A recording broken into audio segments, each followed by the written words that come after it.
দক্ষিণ এশিয়ার চির প্রতিদ্বন্দ্বী দেশ ভারতের সঙ্গে কয়েক দশকের মধ্যে সবচেয়ে ভয়াবহ সংঘাতের পর পাকিস্তান তার ক্ষেপণাস্ত্র সক্ষমতা তদারকি করতে নতুন একটি সামরিক বাহিনী গঠন করতে যাচ্ছে বলে জানিয়েছেন দেশটির প্রধানমন্ত্রী শেহবাজ শরীফ।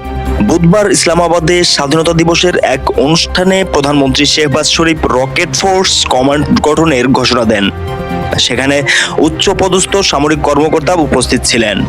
ইসলামাবাদ থেকে বার্তা সংস্থা এএফপি খবর জানায়, শাহবাজ শরীফ বলেন, এ বাহিনী আধুনিক প্রযুক্তিতে সজ্জিত হবে এবং শত্রুকে সব দিক থেকে আঘাত করার সক্ষমতা রাখবে। স্বাধীনতা দিবসের অনুষ্ঠানে দেওয়া ভাষণ ও প্রদর্শনীতে ভারতের সঙ্গে গত মে মাসের সঙ্গে সংঘাতের বিষয়টি গুরুত্ব সহকারে তুলে ধরা হয়। সামরিক বাহিনীর কর্মদক্ষতার প্রশংসা করে পাকিস্তানের প্রধানমন্ত্রী বলেন, এটি আমাদের প্রচলিত যুদ্ধ সক্ষমতা উন্নত করবে। গত মে মাসে পাকিস্তান ও ভারত 4 দিনের একটি তীব্র সংঘাতে জড়িয়ে পড়ে।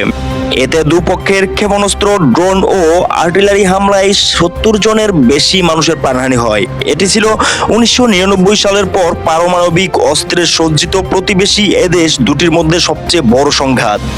সংঘাতের পর পাকিস্তান তার সামরিক সক্ষমতা বৃদ্ধি করেছে। এ লক্ষ্যে দেশ বর্তমান বাজেটে 20% প্রতিরক্ষায় ব্যয় বাড়িয়েছে। বাজেটটি জুনে পাশ হয়েছে।